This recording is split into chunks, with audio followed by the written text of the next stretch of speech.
The Beginning After the End. Volume 5. Capítulo 126. A calma da Guerra Segunda. Princesa? Ela exclamou, ainda mais surpresa do que eu. Eu rapidamente embainhei minha espada e soltei minha amiga. Emily Watskin era a única garota da minha idade além de Catherine que eu havia passado uma quantidade considerável de tempo. Seu mestre, Gideon, entrava e saía do castelo quando não estava envolvido em novos aparelhos e invenções que ele acreditava que poderia ajudar na guerra. Sinto muito, Emily.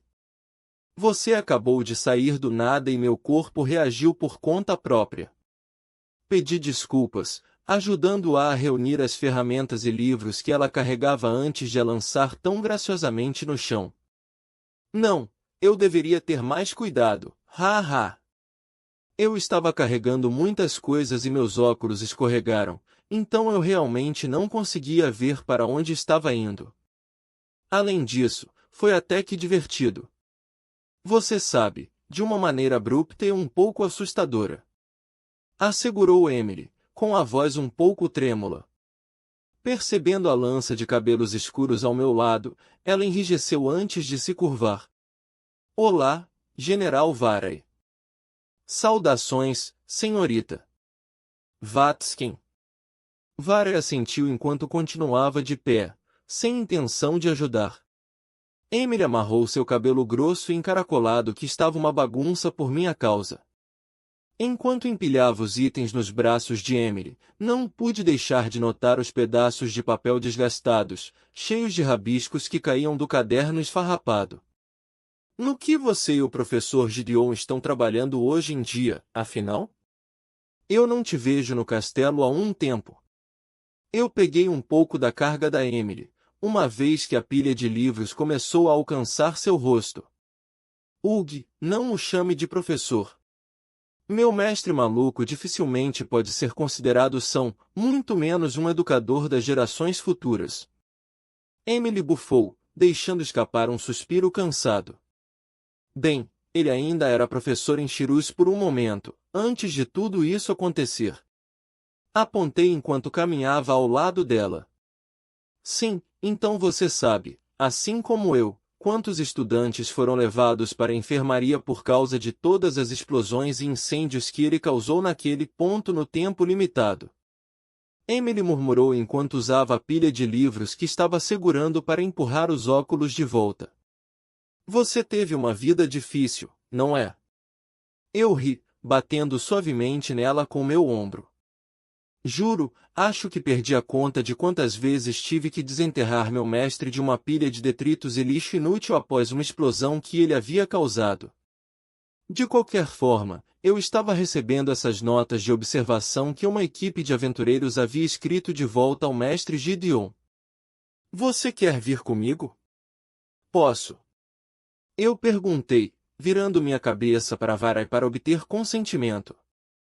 Dando-me um breve aceno em resposta, eu concordei em segui-la. Como tem passado esses dias, princesa?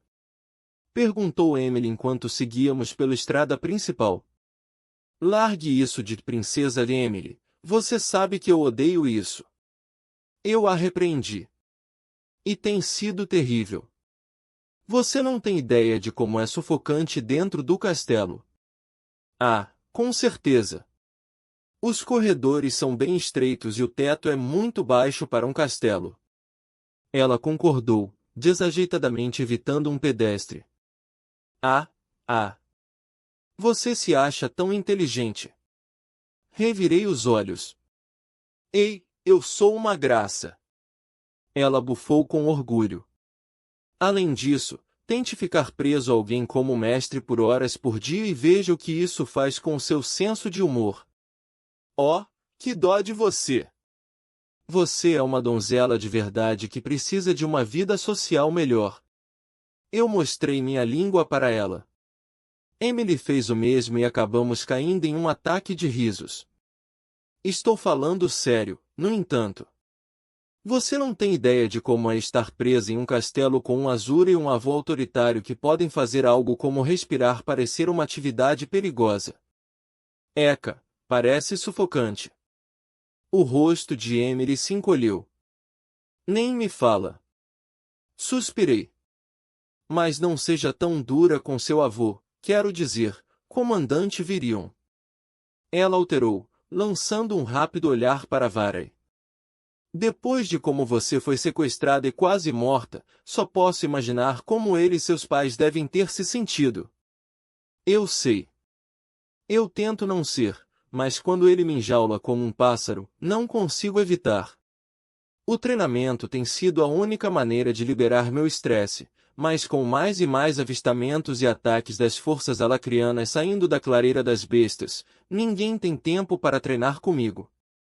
Emily estufou as bochechas, tentando pensar em uma resposta. Acabamos virando em uma rua menos movimentada, Varey ficando atrás de nós como uma sombra no caso de algo acontecer. Ah, sim, alguma notícia sobre Arthur?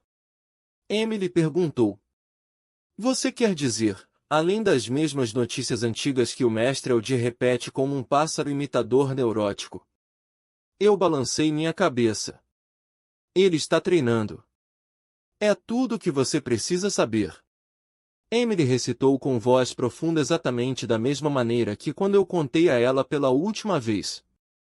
Sim. Eu ri. Houve outra brecha de silêncio em nossa conversa quando Emily perguntou em um sussurro abafado. E Elijah? Uma pontada aguda percorreu meu peito com a menção desse nome, não porque eu estava triste, mas porque eu podia imaginar o quão culpado Arthur deveria estar se sentindo. Sem notícias. Sinceramente, não tenho ideia de por que Elijah foi levado vivo para a lacria. Confessei, segurando firmemente os livros. Querendo ou não, foi minha culpa isso ter acontecido com Elijah. Eu mal o conhecia, além do fato de que ele era o amigo mais próximo de Arthur.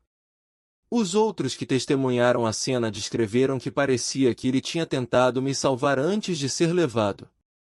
Era óbvio que Elijah havia tentado me salvar pelo seu melhor amigo, pelo que sabíamos. Ele poderia ter sido torturado por informações ou refém a fim de atrair Arthur ou talvez pode até mesmo ter sido morto. Eu sabia que algumas dessas possibilidades eram um pouco exageradas, mas me assustou pensar que isso aconteceu com ele por minha causa. O pior é que, mais do que sentir pena de Elijah, senti mais medo de Arthur me odiar por causa disso, por causa do que aconteceu com seu melhor amigo. Eu pensei que era forte, desde que recebi a vontade do guardião Eldervua de Arthur, eu me senti invencível, mesmo quando eu não conseguia controlar totalmente. Quão ingênua eu era! Eu deveria ter ouvido Arthur quando ele me disse que viria comigo para a escola. Eu deveria estar mais pronta. Esses eram os pensamentos que muitas vezes deixavam minhas noites insones, mas também eram os pensamentos que me levavam a treinar mais. Treinar para que eu ficasse forte, treinar para não ser um peso para ninguém. Cia? Tecia. A voz de Varey me tirou dos meus pensamentos. Sim. Eu olhei para cima, para ficar repentinamente cara a cara com a lança. Você está bem? Emily perguntou do meu lado, sua voz cheia de preocupação. Hã? Ah, sim, claro que sim. Por que a pergunta? Murmurei quando Varey silenciosamente colocou a mão na minha testa. Não está doente. Ela disse simplesmente antes de me dar algum espaço. Você meio que parecia atordoada. Disse ela quando nos aproximamos de um grande edifício quadrado. De qualquer forma, aqui estamos. Ao nos aproximarmos do local de trabalho do professor Gideon e Emily, não pude deixar de me maravilhar com a estrutura. Não era impressionante, mas era bonito de se ver. A estrutura quadrada tinha apenas um andar, mas para passar pela entrada da frente, você precisava descer um lance de escadas, indicando que havia pelo menos um nível no subsolo. Com paredes grossas e imponentes, parecia mais um abrigo que os civis iriam em caso de desastre do que um centro de pesquisa. Vamos! Esses livros estão ficando mais pesados a cada minuto. Emily falou na frente. Nós três descemos as escadas e passamos por uma porta de metal semelhante à que guardava o portão de teletransporte dentro do castelo voador. Emily colocou as coisas no chão e dispôs as duas mãos em diferentes locais na porta. Eu não conseguia ouvir o que ela estava murmurando, mas logo raios de luz brilharam intensamente de onde suas mãos foram colocadas e a única porta abriu com um clique alto. Entrando, meus sentidos foram sobrecarregados. Houve um frenesi de movimentos de trabalhadores e artífices quando sons de metais batendo um contra o outro ecoou ao longo do edifício. O grande edifício era um espaço gigantesco, separado apenas por divisórias móveis que dividiam diferentes projetos que estavam acontecendo simultaneamente. Ao longo de tudo isso, não pude deixar de manter meu nariz comprimido pelo cheiro indescritivelmente repugnante. Que cheiro é esse? Perguntei, minha voz saindo anasalada. Que cheiro não é esse? Emily balançou a cabeça. Tantos minerais e materiais diferentes estão sendo derretidos ou refinados que é difícil discernir os cheiros à parte. Até Vare se encolheu quando descemos as escadas. Droga, a mil! Quantas vezes eu tenho que colocar nessa sua cabeça dura que você não pode manter esses dois minerais no mesmo recipiente? Eles vão retirar as propriedades um do outro, e eu ficarei com dois pedaços inúteis de pedra. Uma voz explodiu por todo o caminho, vindo do canto de trás da construção. Ah, aí está a voz do meu adorável mestre. Emily suspirou enquanto fazia um sinal para nós seguirmos. Quando chegamos à fonte da voz áspera, esbarramos num homem que eu só podia assumir que era meu por sua expressão abalada e o fato de que ele estava segurando uma caixa cheia de pedras. "Se com licença." Ele resmungou, sua voz embargada. "Oh, olá Emily. Tome cuidado ao redor do mestre Gideon, ele está um pouco nervoso hoje." O pobre homem fez uma rápida reverência, mal olhando para nós enquanto corria apressadamente para corrigir seu erro. Continuando nosso pequeno passeio pelo local de trabalho da Emily, um senhor idoso que conversava com um grupo de vários homens de uniforme tradicional marrom, as vestes que a maioria dos artífices usava, se virou quando nos ouviu se aproximando. Seus olhos se iluminaram quando ele se dirigiu a nós, depois de dispensar o grupo de homens. A julgar pelo seu guarda-roupa, eu normalmente pensaria que ele era apenas um mordomo, mas algo sobre a maneira como ele se comportava e o respeito que os homens lá atrás mostraram, me disse que não era assim tão simples. "Boa tarde, princesa, general e senhorita Emily. Fico feliz que você voltou tão rápido. O mestre Gideon está esperando por você." O cavalheiro inclinou a cabeça em uma pequena reverência e liderou o caminho depois de pegar os itens que Emily e eu estávamos carregando. "Obrigado, Imis." "O mestre está mal-humorado de novo?" perguntou Emily, seguindo de perto o mordomo. "Receio que sim, senhorita Emily. Tenho certeza de que ele só está agitado esperando por isso." Ele respondeu, segurando a pilha de cadernos de couro. Percorremos o labirinto de partições até chegarmos a um espaço particularmente fechado. Assim que entramos pela pequena abertura entre os divisores, fomos recebidos pelo professor Gideon, que praticamente atacou os cadernos que Imis estava carregando. O gênio artífice e inventor parecia o mesmo de sempre, com o mesmo cabelo atingido por um raio, olhos redondos e sobrancelhas que pareciam permanentemente franzidas. As rugas na testa pareciam estar ainda mais profundas do que antes, assim como as olheiras continuavam ficando mais escuras. "É bom ver você também, mestre." Emily murmurou. Ela se virou para mim e Varai, dando de ombros. No começo, eu queria explorar as instalações, mas à medida que o professor Gideon avançava pela pilha de cadernos com uma velocidade vertiginosa, praticamente rasgando as páginas enquanto ele as folheava, minha curiosidade me levou a ficar e esperar. Parecia que Emily e Vara tinham os mesmos pensamentos que eu, porque ambas estavam olhando fixamente para o professor Gideon também. De repente, depois de ler cerca de 6 cadernos, ele parou em uma página específica. Merda! O professor Gideon bateu as mãos em sua mesa antes de coçar furiosamente seus cabelos rebeldes. Ficamos em silêncio, sem saber como responder. Até Emily olhou sem palavras, esperando que seu mestre dissesse alguma coisa. General, você pode fazer uma viagem comigo? Os olhos do professor Gideon ficaram colados no caderno enquanto ele perguntava isso. Atualmente, estou com a princesa. Ela respondeu simplesmente. Traga-a também. Emily, você também vem. Respondeu Gideon, reunindo a pilha de cadernos e pedaços de papel espalhados sobre a mesa. Espere, mestre. Onde estamos indo? À costa leste, na fronteira norte da Clareira das Bestas. Respondeu o inventor secamente.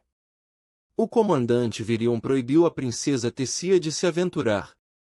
Levá-la seria. Então deixe ela aqui. Eu só preciso que você ou outro general me acompanhe caso aconteça alguma coisa, o que será improvável. Ele a interrompeu enquanto continuava juntando suas coisas. Só precisamos sair o mais rápido possível. Emily, me traga meu kit de inspeção habitual. Emily saiu correndo do escritório improvisado de seu mestre. Varai pegou um artefato de comunicação de seu anel de dimensão, quando eu rapidamente segurei a mão da lança. Varai, eu quero ir. Eu disse, apertando a mão dela. Varai balançou a cabeça. Não, seu avô nunca permitiria. É muito perigoso. Mas Ari está em missão, e Byron ainda está ocupado treinando Curtis. Por favor, você ouviu o professor Gideon, ele disse que nada vai acontecer. Eu insisti. Além disso, o professor Gideon parece estar com pressa. Estou certo, agora vamos. Há apenas algo que preciso confirmar com meus próprios olhos. Voltaremos antes que o dia acabe. Professor Gideon tranquilizou ao vestir um casaco. Eu podia ver a lança hesitando, então eu dei um último empurrão. Varai, você me viu treinando nos últimos 2 anos. Você sabe o quão forte eu me tornei. Eu disse com meu olhar implacável. Após um momento de deliberação, Varai deixou escapar um suspiro. Então você deve obedecer a todos os meus comandos enquanto estamos nesta viagem. Fale em fazer isso e esta será a última vez que eu ajudo você a sair do castelo. Eu balancei a cabeça furiosamente, ansiosa para explorar uma parte do continente para onde nunca tinha ido antes, independentemente da duração da viagem. Assim que Emily chegou com uma grande bolsa preta no reboque, nós partimos.